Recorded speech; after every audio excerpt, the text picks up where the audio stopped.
They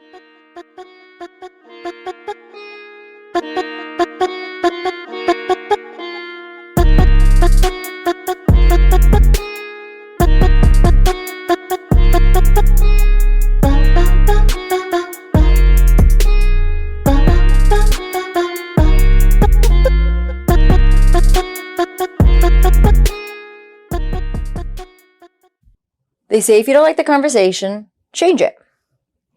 I think my application is hopefully a clear message that we're in this club because we've had to be. Growing is hard. It's scary as hell. And when you're in a relationship, it sometimes can feel even harder because you're afraid of losing one another in the process. That fear, the fear of outgrowing one another, can get in the way. This fear often shows up as defensiveness. And defensiveness is tricky. It sneaks into so many moments. It's why I've had to bring accountability, not blame, to many of my conversations since the dinner. I guess what I'm trying to say is that we're all connected, whether we want to be or not. But we can't keep living like we're in the Capitol from the Hunger Games, only looking out for ourselves. Our day-to-day actions impact all of us as a whole. And I want to talk a little bit about how maybe we can start to look out for each other. But in order to do that, I've learned that I have to go back to the beginning. I've had to understand why I feel a certain way, why I get so defensive. I've had to dig into why we keep finding ourselves in arguments with friends, find arguments in interracial relationships, or even arguments within our own communities. Like, what is this like ragey defensiveness, and what do we do about it? How do we keep it in check? So defensiveness, I think, is something that maybe we can all connect with. I've had to sit with it and figure out which relationships are worth going back to repair. And while I've been trying to learn why things went wrong, I've been uncovering this deeper layer, I guess an understanding of things like what is causing these dynamics in my relationships with women, but particularly with white women.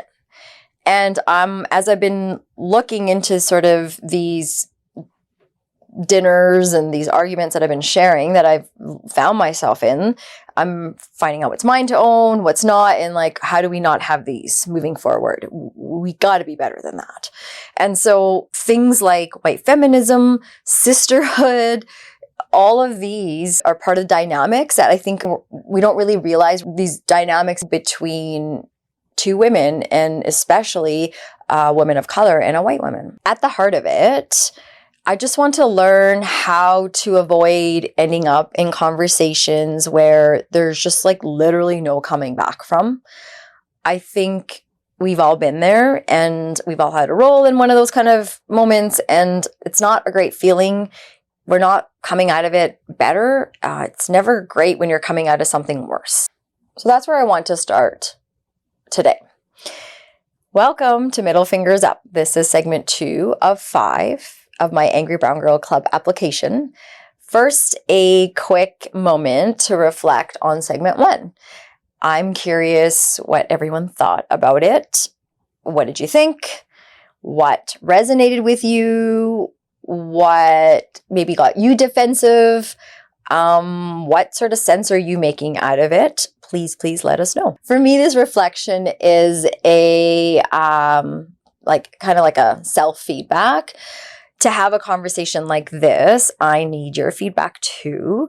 How did you fit into, how are you fitting into these themes, these conversations around locking? Tell us sort of your role, your part. We want to know what is on your mind. What do you hope we can do to continue building this community that we've started? Because here's the thing in all of this, what matters, in my opinion, is that we're all bringing our own experiences to this big ass table. And these experiences shape how we show up in the world and how we interpret each other's actions. So if I'm sitting at this big ass table with my experiences and you are with yours and the person next to you, there's a lot of life experiences. So sometimes it feels like we're sending and receiving mixed messages. For example, conversations like what we're talking about today might be celebrated, but then also by some might be dismissed. Why?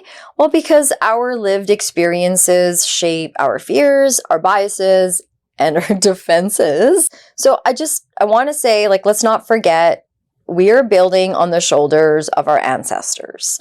And one non-negotiable for me is that we don't tear each other down while we're trying to build on the shoulders of our ancestors. I know that in our communities, there's a lot of frustration, there's some embarrassment, a lot of internalized shame, and some would say we're only as strong as our weakest link, and who decides who that is? Could be me. I just think that we really have to look at how to do our growing and our learning, but also without tearing each other down. And, that non-negotiable, if we're really coming from the same race, I'm really hoping that we can understand how important it is to grow and learn and heal together. We've been pitted against each other a lot, and I see that a lot. We all see a lot in our day-to-day, and I'm wondering if we all committed to our own actions in the day-to-day and how to be better servers of our community than, letting it crumble. If segment 1 was my application to the Angry Brown Girl Club, then segment 2 would be the review process of my application. Speaking of review, I have this internal review committee in my head with all these sorts of voices. I've been doing a lot of reviewing of segment 1. I have, voice number 1 in my head that's, oh my gosh, has she gone too far? What is going on with her? What are the auntie, what are the family community going to think? Voice 2 is well, she's not going far enough. What are the women that I'm looking up to, the activists, the ones that are really doing so much work every day, the real brown women, the real women of color in our lives every day that are having hard conversations in the workplaces and all that. What if they're what is this chick doing? She's not doing enough. This is not what we want her to do. We need something else from her. And then there's this third voice that's, what will the white people think? Am I just giving them a good reason to be called that angry brown girl? And then in somewhere all of that, of course, it's where do I fit in all this? So there's a lot of reviewing going on in my mind. Let's talk about defensiveness. I want to bring in something that Ruby Hamad emphasizes in White Tears, Brown Scars. So women of color, she would say, often are labeled as angry or difficult just for asserting themselves just for asserting themselves. Sound familiar? This is where the angry brown girl label comes in and why it's so effective as this weapon against us. And I've been thinking about that. Clearly, thinking about a lot of things.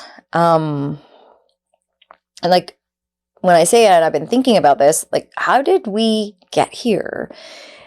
Kind of important to figure out if we want to know where we're going. And so the first time I realized I was part of the Angry Brown Girl Club, or maybe that I belong there, was at the dinner. And I talk a lot about this dinner in previous episodes, segment 1.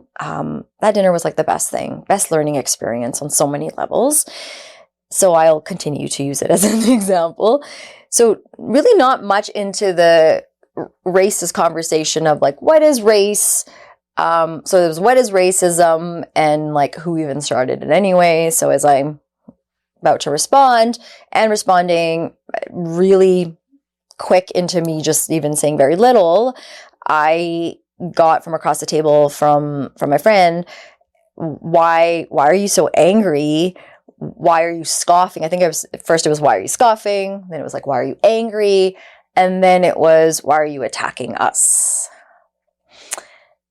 I don't know if I need to say this, and I probably shouldn't even have to, but I'm going to justify it. But like, I really wasn't attacking them. I'm going to be honest.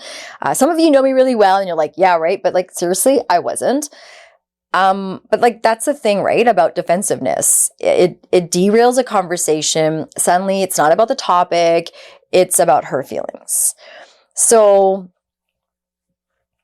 not too long after, a couple months after that, I bumped into that friend and her daughter, and we had zero communication after that. And I'm going to just tell you, like, here's what I think about that. We're talking about accountability here. And I was very, like, I thought about, should I be the one to reach out or not? And I really don't think it was mine to reach out after that dinner, because we left with very different values. We didn't just have like a little argument about, oh, the sky is blue. No, it's not. Like, literally saying to me, what is racism? And I could give you details about more of that. And so maybe they needed some time to think. And so I gave them that opportunity, as well as like, you do you. They can think what they want. I had to figure out like what that meant for me and what I was going to do. So I decided it's best for me to have zero communication. So we bump into the grocery store and her daughter recognized me. And so I was literally going to pretend and keep walking and not say anything. And because you can't have a conversation where the existence of racism, your color, the suffering of your ancestors, all of that, like you can't be questioned or told that didn't happen or didn't happen in that way, or really, I don't want to get into it, but essentially you can't be told all those things and then just let bygones be bygones or let things go. There is an apology or some kind of conversation that's required. And it was required by those friends. So here we are at the grocery store. Probably, you have a mother whose child is saying, how come you're not talking to Auntie Kieran? Like, what the heck? So naturally, a mom would say, yeah, hi, Kieran, how are you?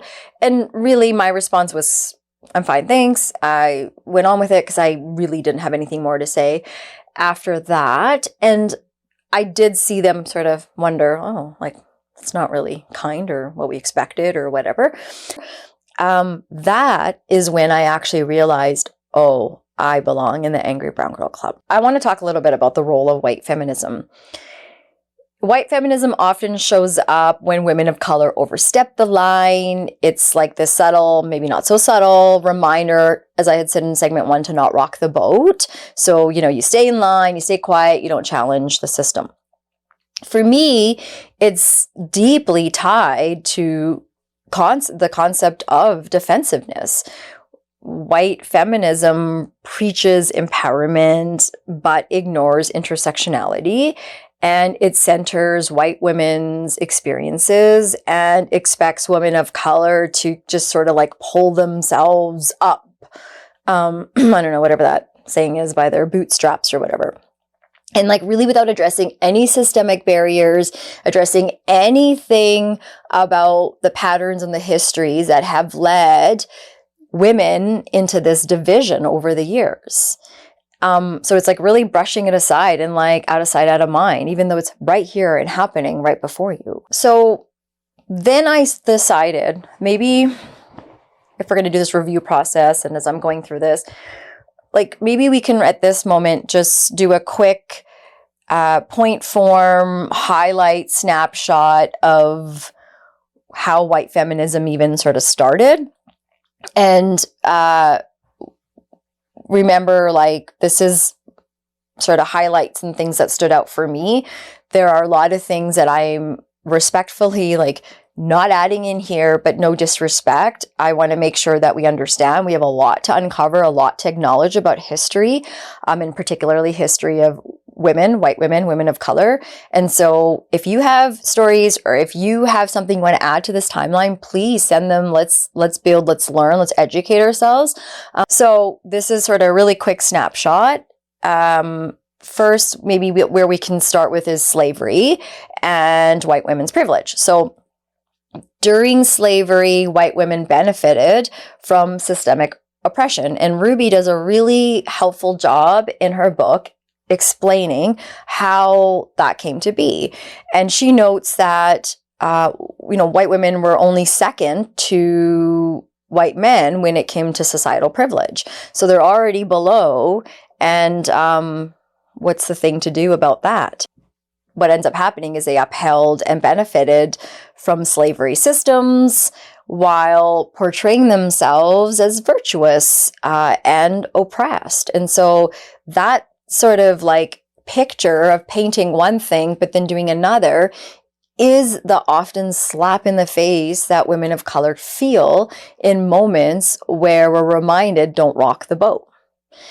And moving through this little snapshot of the white feminism history, we go into like 19th century suffrage movement. And so here early feminists are trying to prioritize white women's voting rights, but then they're often excluding or dismissing Black women's struggles, Indigenous women's struggles. So white feminism kind of emerges as a movement. It's this like centering whiteness, it's sidelining intersectionality, and it's like this time for women's empowerment. The whole thing was about empowerment, but it became very specific, like who we're empowering.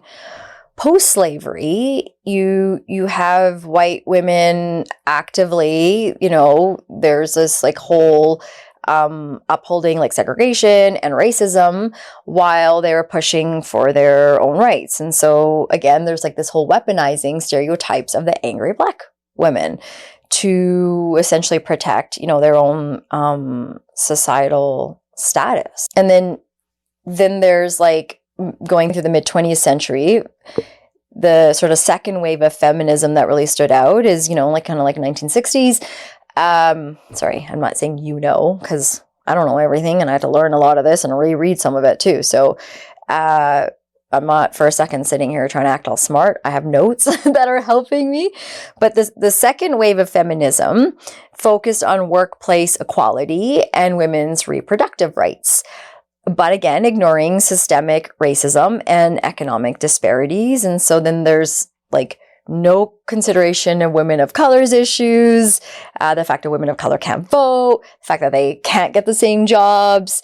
And so there's all this police brutality going on, labor exploitation. And so none of that is being addressed. And like I have seen this in my own day-to-day where white friends have like been my advocates and like, helping me return those clothes after the 30-day without the receipt. Because if you want someone to run a campaign or help you see a point, there is a lot of strength that white women carry in that. It's just being used in a way that is really helping them throughout society, and yet we're continuing to allow it and not really address it. And we will continue to be angry in that angry club. So maybe now we can kind of look at modern white feminism, and a lot of this has to do with consumerism, in my opinion. So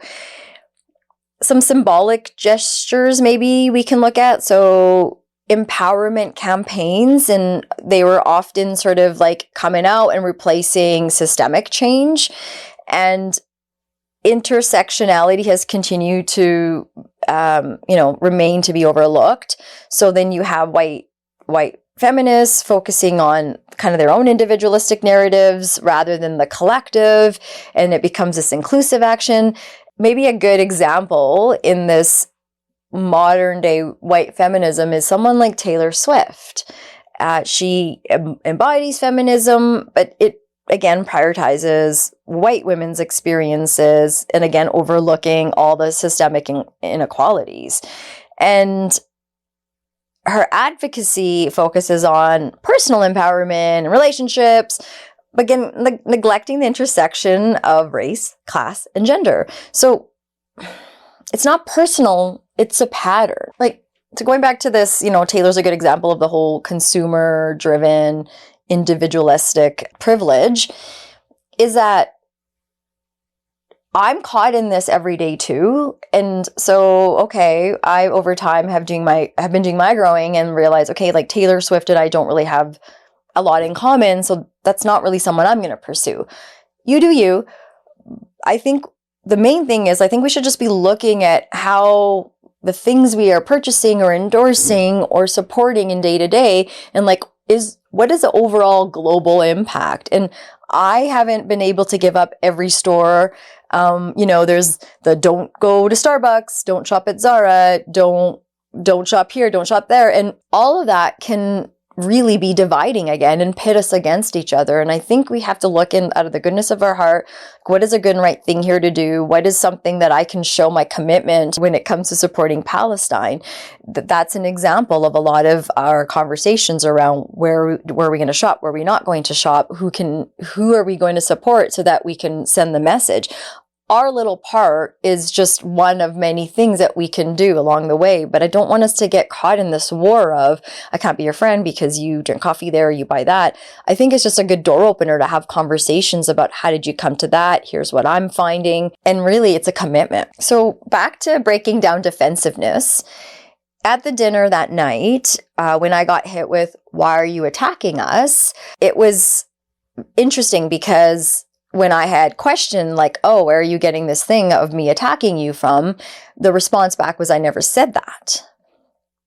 That's what defensiveness looks like. It's a way to avoid accountability. And accountability, again, isn't about blame. It's just about growth, right? In conversations, we have lots of moments where we can grow and learn. It's not easy, but we can, and we've all done it. But without that mentality, we're stuck. What are the rules at the Deconstructing Karen dinners hosted by Syra Rao and Regina Jackson? Is that participants have to leave the table to cry. Why? Because tears derail conversations. They re-centralize the person crying, and usually it's the one with more privilege. And so, like, I don't know, like imagine like what would happen if we tapped into that a little bit more and didn't let that defensiveness take center stage. I remember when I first started MFU, I went to a white friend's house and I had a brown friend with me and we were talking about the beginning of MFU and excitement.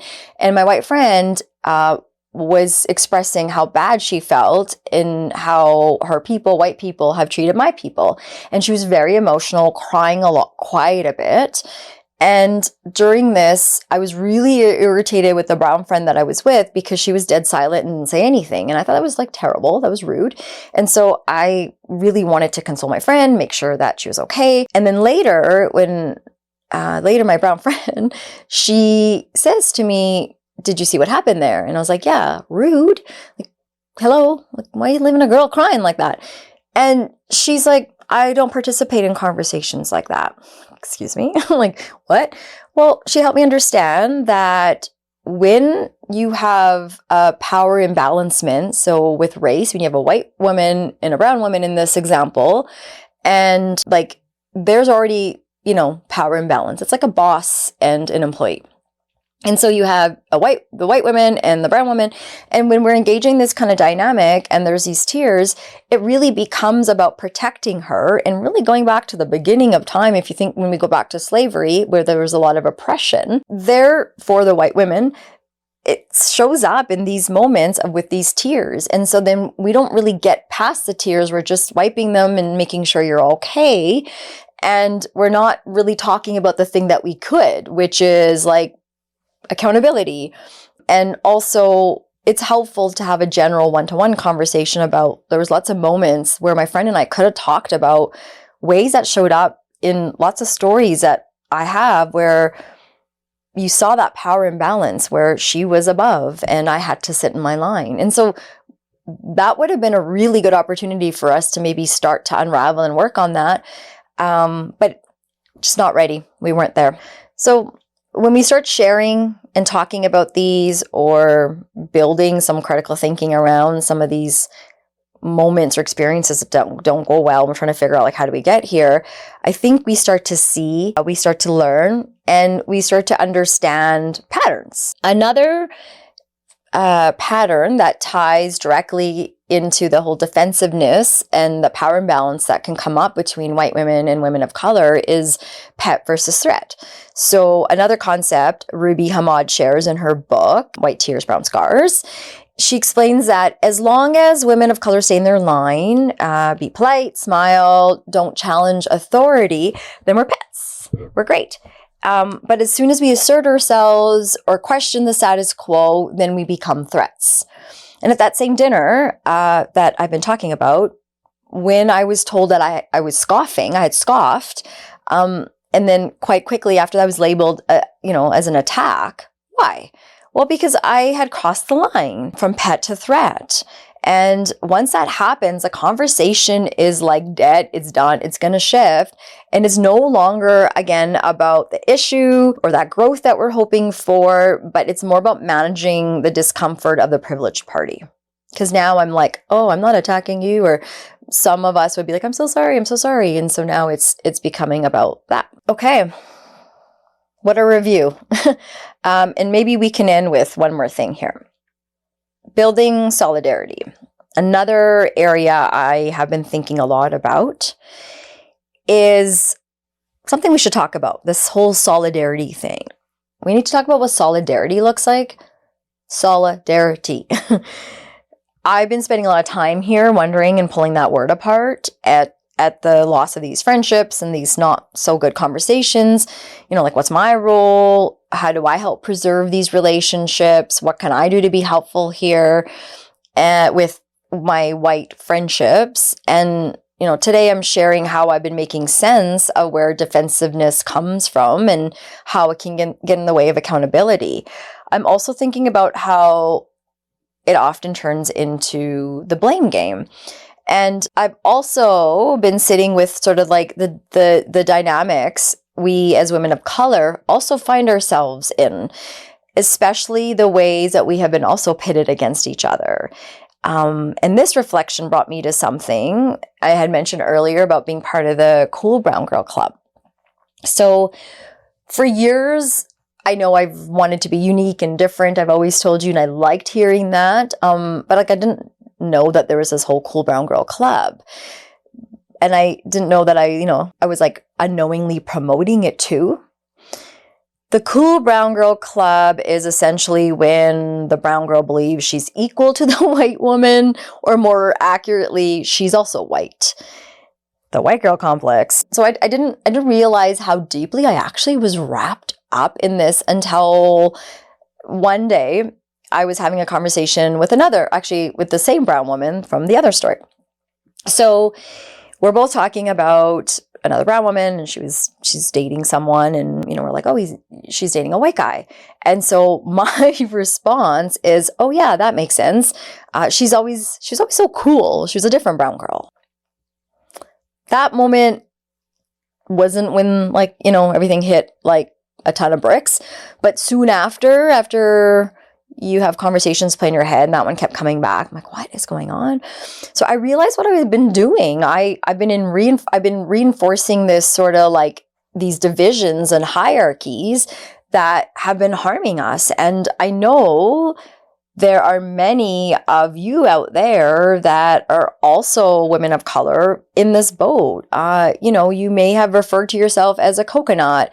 You might have referred to yourself as an Oreo. You also have these origin stories about how you got to that cool, whatever woman of color race you are, club. And I think that's a good one to unlock for us too. I think when we do that, it helps us recognize how to be better to each other so that we can get to that solidarity piece. Okay, so I should also say, and I wrote this note because I wanted to add here, is like, I don't want to make any of us here feel bad. Because then nothing happens when we feel bad, right? Then we gotta help ourselves feel better. And so maybe if we want to feel better, we can realize none of this is personal. It is about recognizing these patterns and and how they've gotten us here, and then figuring out how to break them so we can just make real-time change. One way we can start building solidarity together is by being honest and open with each other as women of color. We can talk to each other. We can encourage, simplest thing is, way of doing that is sending feedback. You and I having those conversations together. This isn't just about telling me, oh, you're doing good. I appreciate that too. But like really what this feedback is about is helping us understand what's resonating. We're kind of forming our own stats. We're forming our own data. And so we can collect these conversations and do something with them, and not having them in isolation, but sharing them. And so we could do 100 stories for 100 women of color. And there's growth in those stories. I just think there's a lot of magic in that when us women of color can come together and find a way to uplift each other. Part of what that does for me is helps me recognize like it's not about being perfect or always getting it right, but it's about showing up. It's about learning and holding this kind of space for one another so that we can build upon those shoulders of our ancestors together. I believe that if we make this effort, we can start rewriting some of these narratives and some of these conversations. And maybe when we drive home in our cars and, there's these other two generations, a parent and their child, we can do some barrier breaking and have some conversations about what we missed and our own accountability and what we want to do different and better with the next generation. Because here's the thing, we're not going to heal in isolation. So as you review this segment, let me leave you with a question. What role does defensiveness play in your life? And how does it show up in your relationships, your conversations, and your own sense of accountability? This is episode 111. Oh, make a wish. Segment 2 of 5. Let's keep this conversation going. Until next time, stay angry.